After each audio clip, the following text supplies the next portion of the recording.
Дунавската хълмиста равнина се простира между река Дунав на север и пред Балкана на юг на запад достига до река Тимока на изток до Черно море. Докато на север, запад и изток равнината е ясно разграничена, на юг границата с пред Балкана на много места е условна.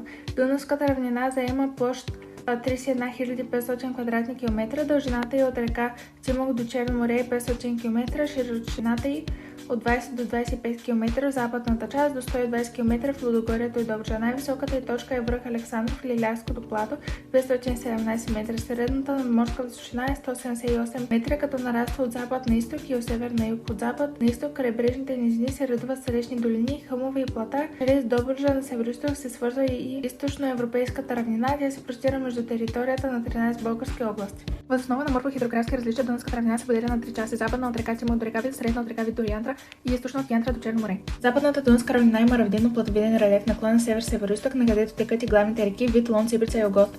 На запад от река Лом долинните им форми са тесни и канионевидни, а на изток широки и асиметрични. Характерни за релефа са плоските междуречни ридове, наречени златии. Най-голяма между Сибрица и Огост. Край Дунав са формирани много алувиални низини: Видинска, Арчаро-Орсойска, Долносибърска, Козлодуйска и Островска, а по брега с дебела росова покривка са силно развити и свлачищата, най-вече при село Орсоя. В средната част на Дунавската равнина има хълми с дълбоко разчленен релеф, оформен от долините на реките и Вит, 8 и Янтра.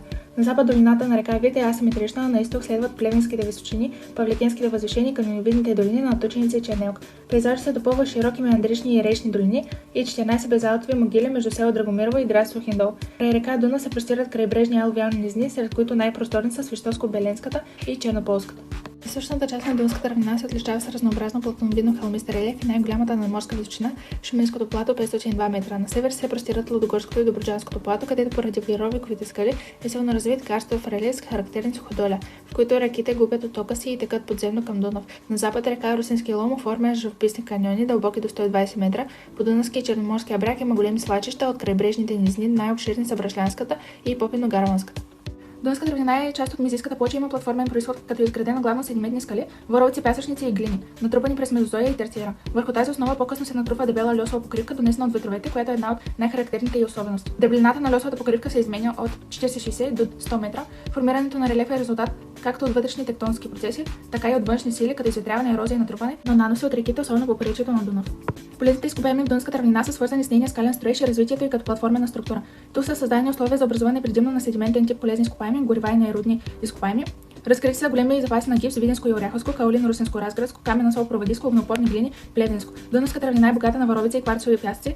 Малки са запасите на нефт и природен газ. Плевенско и Добруджа. Черни въглища са открити в Добруджанския басейн, а лиглитни в Ломския басейн. Климатът на Дунавската равнина е умерено континентален, който се дължи на нейния еднообразен релеф и широката й отвореност на северо-изток. Средногодишните температури варират между 10 и 12 градуса по Целзий. Зимата е дълга и студена поради безпрепятственото нахлуване на арктичен въздух, като в равнината често се задържат отрицателни температури и зимни температурни инверсии. Годишното количество на валежите намалява от запад на изток и от юг на север от 650 мм до 450 мм, като най-сухи остават Добруджа, участъкът Козлодуй и Свищов, застъпени от валежна сенка. Режимът на валежда има ясен летен максимум май-юни и зимен минимум февруари. През годината преобладава силни западни и северозападни ветрове, които често отбяват зимната подснежна покривка, траяща 40-50 дни. Друга характерна особеност за региона са честите и продължителни мъгли, които се образуват както по поречието на река Дунав, така и във вътрешността на равнината.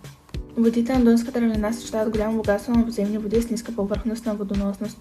Подземните води са представени от грунтови фаричните наноси, артезиански в Ломската депресия и карстови, които осигуряват по-равномерен режим на реки като Русински лом, Девня и Провадийска. Поради слабите валежи, голямото изпарение и пропускливата варовикова основа, повърхностният отток е най-ниският в страната и намалява от запад на изток, като в Добруджа изцяло липсват постоянно течащи реки. Повечето вътрешни реки, Огоста, Вит, 8 и Янтра, извират от Стара планина и пред Балкана. Има смесено подхранване и пролетен максимум на оттока, докато режимът на самата река Дунав се формира главно извън България.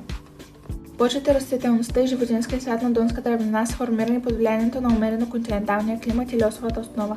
Преобладават плодородните черноземни почви и по-малко сивите горски почви, които обуславят прехода от широполистна горска растителност на запад към сухолюбива степна на изток. Естествената растителност днес е силно ограничена заради земеделието, като в миналото равнината е била заета от просторни гори, особено в Лудогорието и ливадни степи.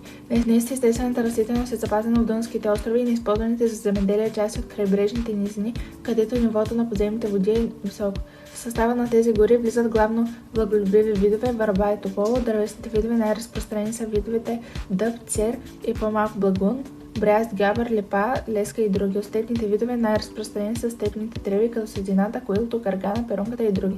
Типични представители на горските пространства са глуха, рис, сарна, дива свиня, язвас, вълк, лисица и други. За Добруджа са характерни степните видове степен порок, грижачи, скакалци и други. Включително богатия и птичи свят над 200 вида, концентриран в крайбрежните низини, блатата и биосферния резерват Сребърна, където гнездят кадроглави пеликани, чапли и диви птици. Планинското значение и селищната мрежа на Дунската равнина са дълбоко вързани с нейните благоприятни природни условия.